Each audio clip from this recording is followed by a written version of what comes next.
चलिए देखा लो क्वेश्चन।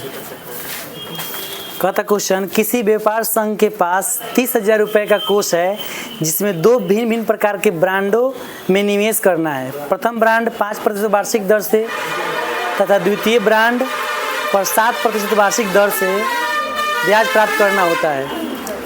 अभिभूत गुणन के प्रयोग कर यह निर्धारित कीजिए कि 30,000 रुपये के कोष को दो प्रकार के ब्रांडों में निवेश करने के लिए किस प्रकार बांटे जिससे व्यापार संघ को प्राप्त कुल वार्षिक ब्याज कितना हो। और एक में दिया है कितना 1800 और दूसरा में 2000। देखा कैसे क्वेश्चन क्या कहता है, जैसे उसके पास कुल कितना पैसा है 30,000 रुपया, कितना है 30,000, कितना हुआ कहीं दहें 11,000, ठीक है। ये कौन लगा दें 30,000 रुपया बा। अभी कह रहा है ना कि दो आदमी के पास बेचना है, ठीक है, दो ब्रांड के रूप में, यानी साधारण भाषा में समझो कि दो व्यक्ति बा। वो कहता का कि 30,000 रुपये में हम कितना के दी ही दोनों व्यक्ति के कितना हम निवेश करी ताकि हमारे क्या हो के कि एक आदमी के 5% वार्षिक ब्याज की दर से एक आदमी के 7% वार्षिक ब्याज की दर से हम दी ताकि क्या हो के कि हम 1800 मतलब 1800 रुपये ब्याज प्राप्त हो जाए पहलका में और दूसरा में 2,000 रुपया, ठीक 20,000 के 2,000 है 2,000 बा। तो देखो तो पहले निवेश खातिर लिखम का प्रथम ब्रांड पर निवेश मानना होगा, ठीक है ना। तो हम लिख देंगे माना कि प्रथम ब्रांड पर निवेश। इसको अगर मान लो x मानते हो, x मान लो कि 1 रुपया निवेश कर दे 30,000 में 1 रुपया क्या कर दे निवेश। अभी तो पता नहीं कि क्या कितना देवे लगा तो उतना ही निवेश करबा। तो मान लेनी बात के क्या कि प्रथम पर कितना करनी x। अच्छा 10 में तो इसमें पढ़ने वाला क्वेश्चन द्विघात समीकरण में देखिए 30,000 टोटल पैसा है और हमको क्या करना है दो आदमी बांटना है, ठीक। ऐसे बांटना है ताकि क्या हो कि 5% एक आदमी को दें और 7% एक आदमी को दें तो उसका वार्षिक ब्याज के दर के रूप में कितना आना चाहिए हमारा। तो पहले तो 1800 रुपये आना चाहिए, ठीक। तो मान के चलो पहले के बारे में क्या कहनी है कि प्रथम ब्रांड पर निवेश x हो गल। और देखिए दूसरा ब्रांड पर कितना हो जाएगा दूसरा ब्रांड पर देखिए क्या होगा 30,000 में से ना घटाएंगे हम लोग, यानी 30,000 माइनस x 30,000 है देखो तो, यानी टोटल रुपया कितना है 30,000 है।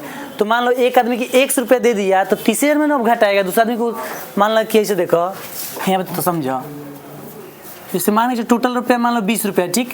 एक आदमी को हमने क्या कर दिया कि 5 रुपये दे दिए, ठीक है ना, और दूसरा आदमी को देना है। तो हम लोग क्या करेंगे इस 20 में से ना 5 घटाएंगे तो कितना इसको मिलेगा 15 रुपया। तो अगर मान के चलो हम ऐसे कर ले, सुनो 20 में, हाँ 20 में से कितना हो गया 15। और मान के चलो ऐसा ही अगर हमारे पास कितना है हमारे पास 30,000 रुपया, कितना हुआ 30,000, ठीक है ना। 30,000 में से किसी को हम x दे देते हैं, कितना हुआ 1 रुपया।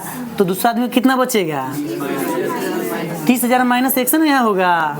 तो वही मान लीजिए पहले ब्रांड पर निवेश हम कितना किए x और दूसरे ब्रांड पर 30,000 माइनस x। निवेश मतलब कहीं लगावल जा रहा, ठीक है ना। पैसा लोग नहीं निवेश कर देता है, खर्च अलग होता है निवेश अलग होता है। खर्च के मतलब उसका कोई मतलब नहीं, निवेश का मतलब मान लो कुछ मान के चलो कंपनी है, ठीक, और उसमें पैसा लगा दिए और उससे कमाने के मतलब इतना हमारा ब्याज मिलेगा, पैसा नहीं लोग लगा देता है, वो निवेश होता है ना। तो देखो निवेश के मतलब कहीं पैसा लगे नहीं उसमें फायदा कमाए खातिर निवेश लगे बनी, वो निवेश में घटियो हो सकता है। नहीं लोग कहते बिजनेस खोलनी है इतना रुपया लगा के, तो कहा निवेश से नहीं हो। तो दूसरे ब्रांड पर इतना हो गया। अब देखो यहाँ पे बोला जा रहा है कि पहले ब्रांड पर जो इसका प्राइस है यानी दर जो है दर कितना है 1 पर 7%, यानी मान लीजिए 7% है दर की बात किया जाए हुआ तो दर कितना है दर है आपका 7%, ठीक है। एक कितना है हुआ और 5% के दर है, ठीक है ना। अब देखिए प्रतिशत में है, अब प्रतिशत रुपये तक क्या हुई एक प्रतिशत हटी तो क्या हुई 7/100 हो जाए और ये कितना होगा 5/100 हुई। इतना हम लोग लिख दिए, ठीक। अब कह रहा है क्या कि गुणन विधि से देखिए यहाँ पे बोल रहा है ना नीचे तक बात अभिभूत गुणन के प्रयोग द्वारा निर्धारित कीजिए कि 30,000 रुपये में 30,000 के कोष को दो प्रकार के ब्रांडों में निवेश करने के लिए किस प्रकार बांटे जिससे व्यापार का संघ प्राप्त कुल वार्षिक ब्याज कितना होना चाहिए 1800। तो पहले 1800 पर निकालेंगे और उसके बाद 2000 पर। तो देखिए यहाँ कौन विधि से निकले कहता, तो यहाँ निकाले कहता आबिहू गुणन विधि से। तो देखो जो निवेश बा एकरा के हम मान लेम कॉलम ना, एकरा के पंक्ति मानल जाएगा। क्या मानल हुआ पंक्ति, यानी x किस विधि से, आबिहू विधि से लिखा जाएगा, आबिहू के गुणन विधि। इससे हम अगर साधारण तरीके से निकल सकता है, लेकिन यहाँ का आबिहू के गुणन विधि से निकालना है तो हम देखिए इसको क्या मानेंगे, दोनों को हम क्या मान लेंगे, इस दोनों को हम लोग मानेंगे पंक्ति। क्या मान लेंगे, निवेश के पंक्ति या दर के कॉलम, बस स्तंभ, समझे ना। तो निवेश के पंक्ति में मतलब क्या हो जी, पहले तो एक्स बात हम एक्स यहाँ लिख देनी, कोई दिक्कत। उसके बाद कौन है बुआ, तो ये है, तो 30,000 माइनस एक्स, इसको क्या मानेंगे हम लोग, पंक्ति हो गल। अब ये जो दर बटे दर के हम क्या मान लें, हम स्तंभ, स्तंभ मान लेंगे। स्तंभ कितना बा, तो 7/100 है, क्या हो जाए 5/100, यही ना होगा।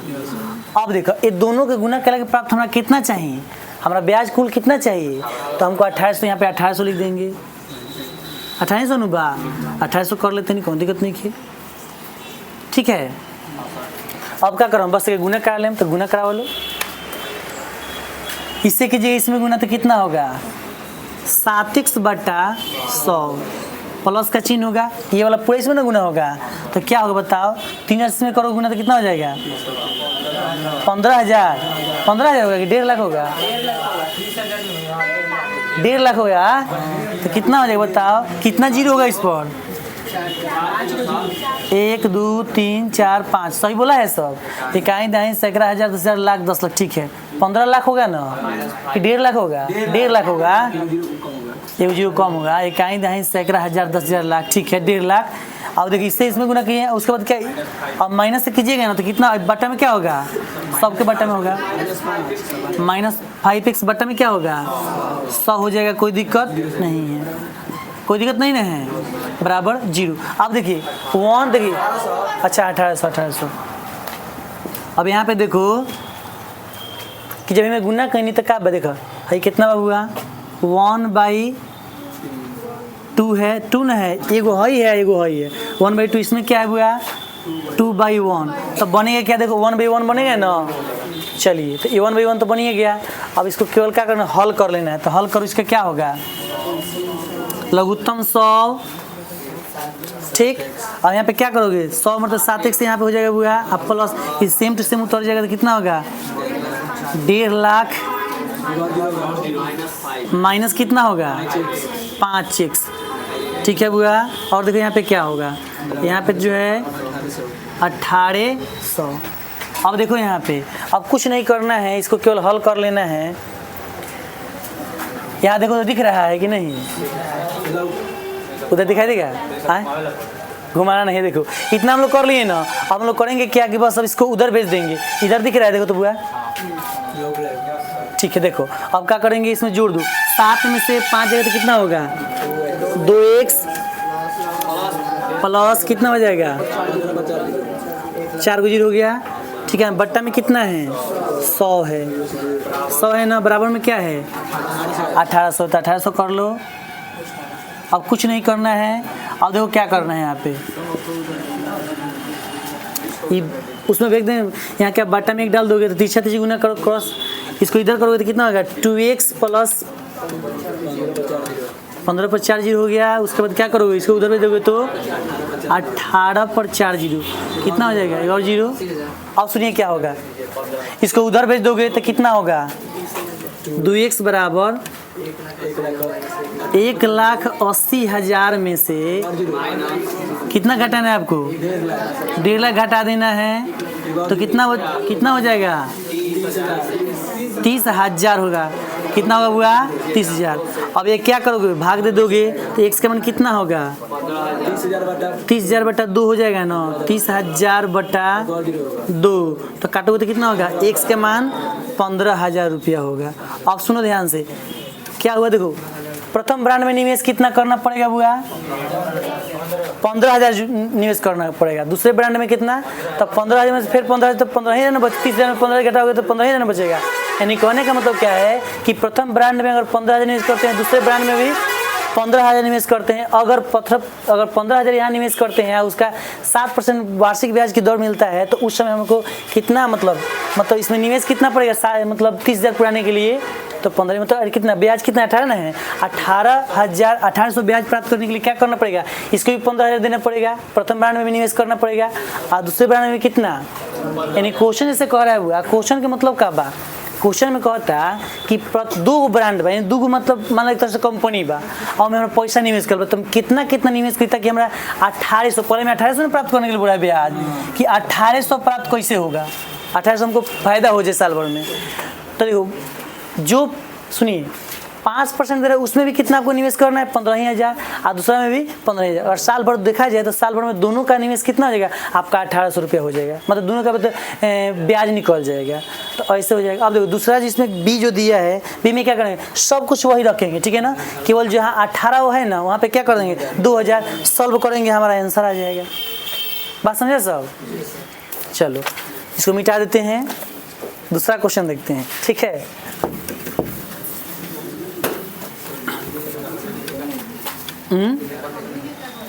कुछ मत करो, देख लियो वीडियो। अरे तुम समझ गया ना, अपना से नहीं बना सकता है सब, तब इतना सिंपल क्वेश्चन तुम लोग कहा सब कि लिखना पड़ेगा। देखो इसमें भी सेम टू सेम वैसा ही बनाना है। देखो क्या करे, हम सोच रहे थे ना कि हम खाली वीडियो बना रहे हैं, आ जाएगी बात मतलब लिखे ना, देख सामने पर तो कुछ पूछ सकता है नू, तो पूछ लो, कहीं दिक्कत बात तो वीडियो देखे लो थोड़ी पूछ पाई। चलिए ध्यान दीजिए, ए हीरो बोल क्या रहा है, दूसरा क्वेश्चन देखिए बी बन जाएगा ना। अच्छा दूसरा 20 नंबर क्वेश्चन बोल रहा है, वो एनसीईआरटी का है, ठीक है ना। देखिए बोल रहा है कि किसी स्कूल की पुस्तक दुकान में 10 दर्जन रसायन, यानी 10 दर्जन क्या है हुआ रसायन, 10 दर्जन, दर्जन जानता है सब ना, दर्जन कितना होता है, एक दर्जन में कितना, एक दर्जन, यानी देखिए नहीं 10 दर्जन क्या है, रसायन है ना, रसायन है, यानी रसायन विज्ञान है, रसायन विज्ञान कितना है हुआ,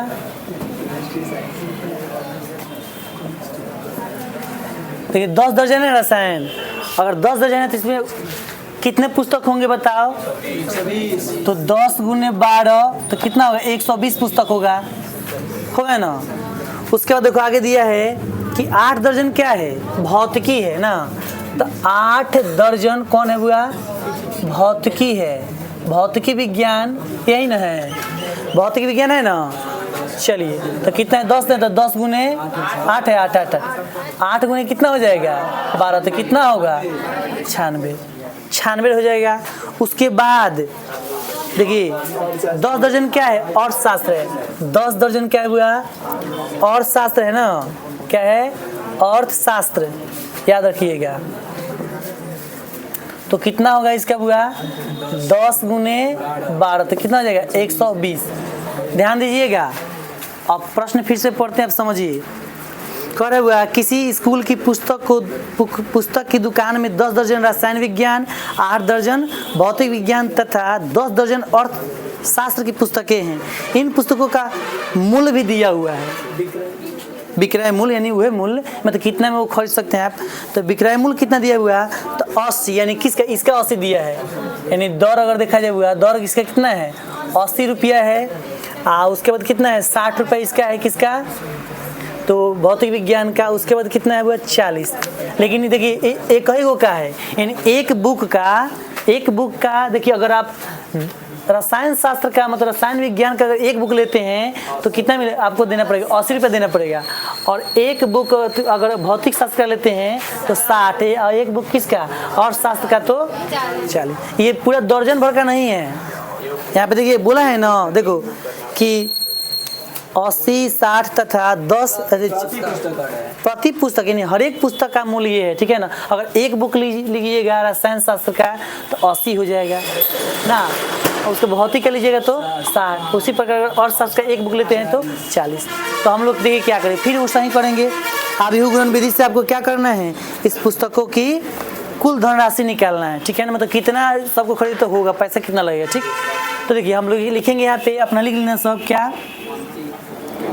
आबिहु गुणन विधि, ठीक है ना। हाँ तो वही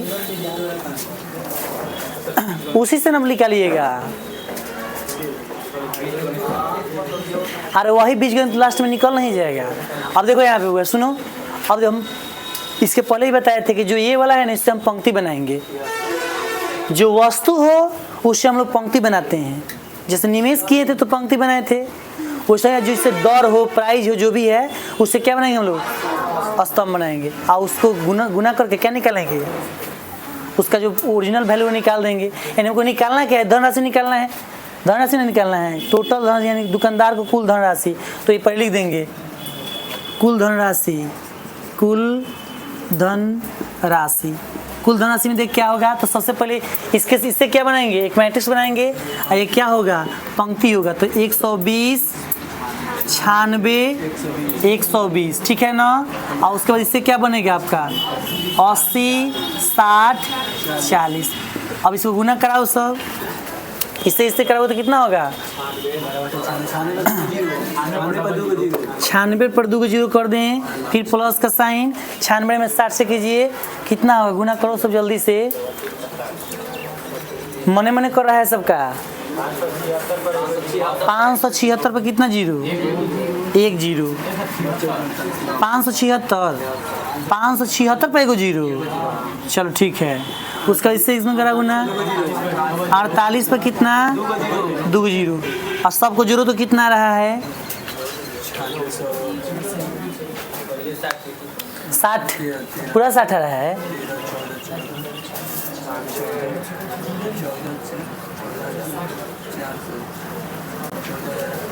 बोलो जल्दी, 20 160, 20 160, ठीक है। इतना रुपया क्या है, ये टोटल किताब का आपका दाम आ गया, बस हो गया। गड़बड़ हो जाता ना, काहे। अब दे रो को कॉलम कीजिए तो जानते हैं क्या होगा, एक धनराशि आपको प्राप्त होगा। हाँ देखिए हम पहले ही बता चुके हैं, देखिए कोई वस्तु हो या कुछ निवेश कर रहे हैं, जो पहला बात बोलता है ना उसको हम लोग किस में रख देते हैं, उसको हम लोग पंक्ति में रख देते हैं। और उसके बाद जो आपका दर हो या प्राइज हो या कुछ मतलब उस पर परसेंटेज जो भी होता है उसको हम लोग क्या करते हैं, दर में स्तंभ। यानी पहले जो बात बोलेगा ना उसको हम लोग किस में रखेंगे, पहले जो शर्त में जो पहला बात है उसको हम लोग क्या करेंगे, उसको पंक्ति में रख देंगे। आज जो शर्त में दूसरा बात जो बोलेगा उसको हम स्तंभ में, और तब जाकर उसका कुल धन। अब सोच के देखो, अगर मान लो उल्टा कर देता तो यहाँ पे देखिए 3/3 का बनता। अब बताओ कुल धन राशि 3/3 का कैसे तुमको पता कितना है, गड़बड़ होता कि नहीं। 1/1 कहता हूँ बोल रहा है कि इतना धन हुआ, बात समझ रहे हैं ना। तो याद रखना सब, अगर वो नहीं याद रहे तो सिंपल क्या याद रखना है कि अगर पहला शर्त से हम अगर प्रश्न है तो उसमें सबसे पहला शर्त से हम क्या बनाएंगे, पंक्ति को बना लेंगे, और दूसरा शर्त से क्या बनाएंगे, स्तंभ को। और किस विधि से, अभिहु गुणन विधि से अगर हम हल करेंगे, जो उसका मतलब लास्ट में जो मैट्रिक्स जो लास्ट वाला प्राप्त होगा वही मैट्रिक्स क्या होगा, उसका आंसर होगा। ठीक, चलिए अब आगे वाला जो क्वेश्चन है 20 नंबर हो गया। देखिए 21-22 के लिए कुछ शर्त दिया है, दोनों एक ही साथ बताना पड़ेगा हमको, ठीक है ना। लिखवा लो का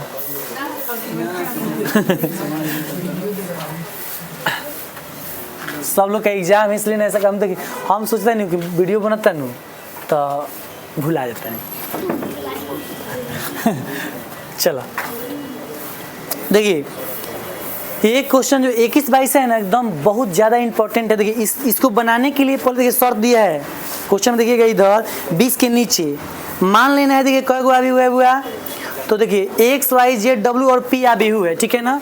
तो सिर्फ सबको हम तो यहाँ लिख देते हैं, ठीक है। यहाँ पे देखिए क्या बोल रहा है हुआ कि एक्स, देखिए वह एक्स वाई उसके बाद जेड फिर डब्ल्यू है ना, और उसके बाद पी है, इतना भी हुआ है। और सबका देखिए कोटि दिया हुआ है, देखिए यहाँ पे 2/n दिया है ना हुआ। उसके बाद दिया है 3/k, क्या दिया हुआ है 3/k। उसके बाद कितना दिया है 2/p, फिर उसके बाद इसका क्या है n/p, उसके बाद क्या है p/k, यही ना है, सही है।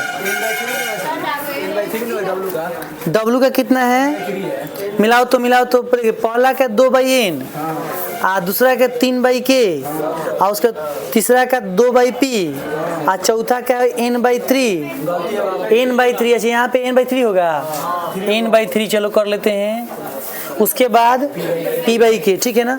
कोटि का क्या है अभी हुआ, ठीक है ना। तो 21 और 22 में सही उत्तर चुनना है। तो 21 में देखिए क्या है, सुनिए। सबसे पहले 21 नंबर जो क्वेश्चन है, हम क्वेश्चन पढ़ के जो समझ देखिए करेंगे p+y, ध्यान दीजिएगा, दो मैट्रिक्स है p+y, py प्लस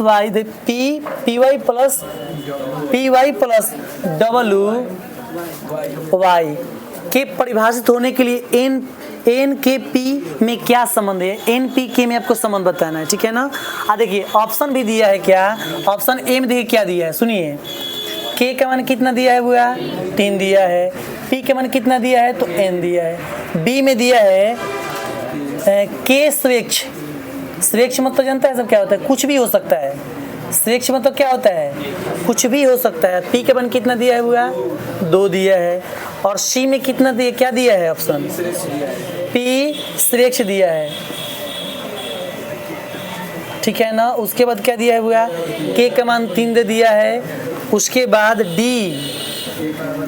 k के मान दिया है 2 और p के मान क्या दे दिया है 3। अब सुनो, उसके बाद 21 22 बाद में देखेंगे, पहले 21 देख लेते हैं। देखिए क्या बोला है बुआ, ये शर्त दिया है कि 1 2 3 4 5, ये 5 को क्या है आपका अभी हुआ है, जिसके ये कोटि दिया हुआ है, ठीक है ना, ऑर्डर दिया हुआ है। अब बता रहा है कि बताइए इसके लिए बताइए इसमें से कौन परिभाषित है, ठीक। तो देखिए यहाँ पे ध्यान से, बहुत ध्यान से देखना होगा, ये परीक्षा में आता भी है। देखो py दो मैट्रिक्स है, तो ये कब गुना हो सकता है, जब देखिए गुना होने के लिए बताएं आप लोगों को। देखिए अगर मान लीजिए p, देखिए p मान लीजिए, सुनिए, मान लीजिए p अगर हम अंदर ऐसे बना लेते हैं, आपका मैट्रिक्स हो गया, ठीक है ना, और y भी एक क्या हो गया, मैट्रिक्स हो गया। अब बताइए यहाँ पे गुना का साइन है, देखिए यहाँ पे प्लस, यहाँ पे क्या w, इसको भी मैट्रिक्स बना लीजिए, इसको भी बना लीजिए मैट्रिक्स। अब देखिए ये देखिए गुना पहले कैसे कब होगा, गुना कब, जब इसका आपको बताएं कि पहला का स्तंभ और दूसरा का कॉलम, दोनों एक ही बोलवा दिया सर। पहला का क्या होता है, कॉलम होता है, दूसरा का क्या होता है, रो, यानी पहला का पंक्ति नहीं, पहला का स्तंभ और दूसरा का पंक्ति अगर बराबर हो तब, यानी कहने का मतलब क्या, देखिए इसके लिए देखिए क्या दिया है, p कितना है, p देखिए p हो गया बाई k है, इसके लिए देखिए क्या है, y क्या है हुआ, तो 3/k, एक कंफर्म हो गए। अब इसके लिए क्या होगा बताइए, w के लिए क्या है n/3, और y के लिए क्या है 3/k। अब सुनो, ये दोनों देखिए जोड़ने के तो बाद में ना आएगा, पहले तो गुना ना होगा। अब मान लो कि अगर गुना है तो कब संभव हुआ होगा, जब हमारा देखिए इसका क्या हुआ, k जो होगा वो 3 के बराबर होगा, तब ना ये संभव होगा, गुणवा संभव हुआ होगा। अर्थात हम कह सकते हैं क्या, अर्थात हम क्या कह सकते हैं कि यहाँ पे जो k का मान होगा, यहाँ पे k का जो मान होगा वो कंफर्म है कि 3 होगा। यहाँ पे k का मान 3 होगा तो बराबर है, तब ना यहाँ पे हम लोग गुना कर रहे हैं, मतलब कंफर्म है ना कि k का मान 3 होगा, क्योंकि हम जानते हैं कि देखिए कोई भी अभिव्यक्ति है तो उसका देखिए p, देखिए यहाँ पे मान लीजिए कि ये वाला है, इसका अभिव्यक्ति कितना, इसका कोटि है p/k है, और इसका कितना है 3/k है, इसका भी k है, ठीक है। अब देखो ये वाला, हाँ देखिए ये वाला जब सेम होगा तभी हम लोग गुना करा सकते हैं, आज तो होगा। इसका मतलब क्या है, हो सकता है कि अभी मत कहिए कि सर जी यहाँ तक k बा, यहाँ 3 बा, तो कैसे बराबर करते नहीं, यहाँ पे पहले ही से किया है गुना, तो हम लोग k का मान निकालना ना है हमको। इसका मतलब k का मान क्या 3 होगा तभी नहीं गुना किया है, ये शर्त को फॉलो किया है। तो इसका मतलब क्या है कि यहाँ पे k जो है 3 के बराबर होगा तभी नहीं गुना संभव हुआ है, तो हो ना हो। तो यहाँ k का मान हम 3 कंफर्म कर लेंगे, k का मान 3 हो गया। अब ये गुना जब कराओगे बुआ तो ओरिजिनल में क्या बनेगा, यहाँ पे पी वाई जब होगा वो क्या बनेगा बताओ। अब ये दोनों कैंसिल हो जाएगा, ये कैंसिल होता है ना तो पी के हो जाएगा ना, तब पी के हो जाएगी पी बाई के। अब हमारे नंबर मत धरे लगा लो, पी बाई के हो जाएगा। अब यहाँ पर भी वैसा ही होगा बुआ कि जब ये संभव है इसका मतलब क्या है कि ये दोनों कैंसिल होगा ना, बराबर तो देख ही रहा है, तो हमारा क्या हो जाएगा यहाँ पे बताओ, डब्ल्यू वाई, यहाँ पे क्या हो जाएगा एम बाई के। कन्फर्म है। अब आपको ये भी पता है बुआ कि ये जब दो मैट्रिक्स है वो तो इसको जोड़ेंगे कैसे, जब ऑर्डर सेम होगा तब जोड़ेंगे। तो इसका मतलब ये हो गया बुआ कि देखिए ये P जो होगा वो किससे M के बराबर होगा, N है, ये N है, हम M लिख दिए हैं क्या, चलिए कोई दिक्कत नहीं, तो N कर लेते हैं, तो यहाँ भी N कर लेते हैं, ठीक है ना। अब देखो यहाँ P जो होगा N के बराबर होगा ना, P होगा N के बराबर, K तो K के बराबर है ही है, K तो K के बराबर, इसका मतलब K का मान 3 है, इसका मतलब P का मान क्या है N के बराबर है, K का मान कितना है 3, यानी आपका पहला आंसर जो है बिल्कुल करेक्ट है। बात समझे कैसे हम किए हैं, किसी को दिक्कत है, दिक्कत है तो बोलो बोलो, नहीं है, चलो ठीक है। कपूर बोला ठीक है, गार्दा होगा। तो पहले एक बराबर समझाते हैं। ये दोनों तो देखिए ये आइए पी वाई और डब्ल्यू वाई कब गुना संभव है, जब हम लोग का पहला मैट्रिक्स का क्या होना चाहिए, पहला मैट्रिक्स का क्या कॉलम और दूसरा मैट्रिक्स का रो, दोनों क्या सेम हो चाहिए। जब ये सेम है इसलिए हम पी के का मान 3 रख दिए हैं, ठीक है ना। उसके बाद क्या किए हैं, फिर वैसा ही इसमें भी। अब मान लीजिए यहाँ से दोनों प्राप्त हो गया तो देख जो सेम होता है वो हट जाता है, अब बाकी जो बचा वही क्या होता है, इसका भी कोटि होता है, ऑर्डर हो जाता है, तो वही लिख दिए दोनों में। अब ये दोनों कब जुड़ेगा, जब ये दोनों के ऑर्डर सेम होंगे, यानी दोनों का कोटि सेम होगा। कोटि सेम होगा तो देखिए पी एन के बराबर होगा, के पहले ही से आपका 3 है, तो हमारा क्या होगा पी एन के बराबर होगा और के 3 के बराबर होगा। अब देखिए शेष अचर के मतलब क्या जानते हैं, इसका कुछ भी मान हो सकता है, ठीक है ना। पी अचर का मतलब कुछ भी मान हो सकता है, ऐसा संभव थोड़ी है, नहीं है। इसलिए आपका ऑप्शन ए क्या होगा, बिल्कुल राइट होगा। इसको बहुत बढ़िया से ध्यान देना है। चलिए दूसरा क्वेश्चन देखिए 22 नंबर, 22 नंबर देखिए क्या होगा।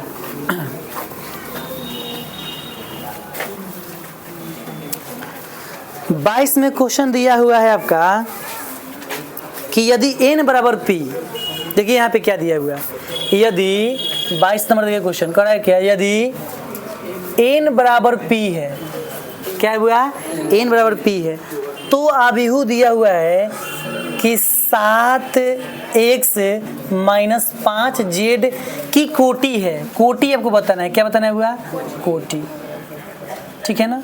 यानी देखिए इतना है। चलिए ऑप्शन दिया है उसको भी देख लेते हैं। ऑप्शन ए में दिया है हुआ, ऑप्शन ए में p/2, बी में क्या है हुआ 2/n, और सी में क्या दिया है n/3, और डी में क्या दिया है p/n। चलिए ध्यान दीजिएगा p/n है, ठीक। देखो सब यहाँ पे देखो, अगर हम तुमसे कहें बुआ कि 7x और 5z, अगर तुमसे ऐसा उदाहरण लेते हैं, देखो जैसे मान लो कि यहाँ पे कोई मैट्रिक्स है 1 2 3 4 कर लिए, ठीक है ना। ये कितना कोटि का अभी हुआ बताओ तो, 2/2 का है ना, ठीक। अब इसमें अगर हम 5 से गुना करा दें, कितना से हुआ 5 से, तो कितना हो जाएगा, रुक जाइए, एक का मान इसको मान लीजिए, अब यहाँ 5 कर दें तो क्या होगा, यहाँ पे 5 से गुना कराओगे ना तो 5 10 15 20, देखिए यहाँ पे कितना 2/2 का है। इससे क्या आपको मतलब निकलता है, देखिए कि कोई मैट्रिक्स है बुआ, उसमें तुम किसी भी अधिक संख्या से अगर गुना करते हो, कोई अंक से गुना करते हो, तो उसके कोटि में कोई प्रभाव नहीं पड़ेगा, जो कोटि है वही रहेगा। अगर अधिक संख्या से गुना का तो कोई प्रभाव पड़ेगा नहीं पड़ेगा। उसी तरह से अगर देखा जाए बुआ कि 7 अगर x करें हम बुआ, तो 7x का जो कोटि होगा वो क्या होगा, एकदम सेम होगा, अर्थात x का जो कोटि होगा वही 7x का कोटि होगा, ठीक। तो x का कोटि कितना है तुम्हारा, देखिए यहाँ पे 2/n है, तो यहाँ पे 2/n कर लिए, कोई दिक्कत। अब चिन्ह है माइनस का, कोई दिक्कत नहीं है। 5 जेड है हुआ, तो इसमें देखो 5 जेड है ना। अब तुम ही बताओ कि इसका कोटि चेंज होगा? नहीं होगा। तो जेड का जो कोटि होगा उसी का ये होगा, तो कितना होगा 2/p है ना, 2/p। कंफर्म हो गए। अब देखो सब हुआ, यहाँ पे क्या है, अब जानते हो घटता कब है? जब क्या होता है ऑर्डर सेम होता है तब। जुटेगा या घटेगा कब? जब ऑर्डर सेम होता है तब। तो देखो 2 तो बराबर है, यहाँ पे p जो है ना वो किसके बराबर है? यहाँ n के बराबर है। कि कंफर्म हुए। अब सुनो ध्यान से यहाँ पे, अभी जब हम लोग क्या करेंगे, जब हम लोग इसको जब हम घटाएंगे तो क्या आ गया, देखो यहाँ पे 7x माइनस मान लो क्या होगा 5z होगा ना। इसका कोटि क्या होगा? दोनों तो सेम ही है, अर्थात कहने का मतलब क्या, कुछ भी इसमें से रख सकते हैं। यानी आप यहाँ पे इसका कोटि, इस कोटि में क्या 2/n रख सकते हैं, यहाँ 2/p रख सकते हैं, कोई दिक्कत नहीं है। अगर देखा जाए तो 2 बराबर, यानी यहाँ पे देखा जाए तो np बराबर, देखिए पहले ही बोला है कि np क्या है, बराबर है। तो हम यहाँ पे क्या कर सकते हैं, इसका कोटि हम क्या मान सकते हैं 2/n या 2/p। बात समझे ना। तो देखिए यहाँ पे 2/n, तो 2/n तो यहाँ पे है। अब इसको नहीं मार सकते हैं, इसको देखिए p/2 है, तो उल्टा हुआ कि नहीं। आप इसको रख सकते हैं या इसको रख सकते हैं, उल्टा होगा यहाँ पे ना। अब तुम कहोगे नहीं से 2/p होगा, तो 2/p थोड़ी होगा, यहाँ पे तो p/2 है, तो उल्टा हो गया। इसलिए आप इसको या इसको, तो ये वाला तो है ही नहीं है कहीं, तो है ही नहीं है, तो ऑप्शन बी क्या होगा, बिल्कुल करेक्ट होगा। बोलिए कोई दिक्कत है तो? है दिक्कत ब्रजेश? कोई दिक्कत नहीं है?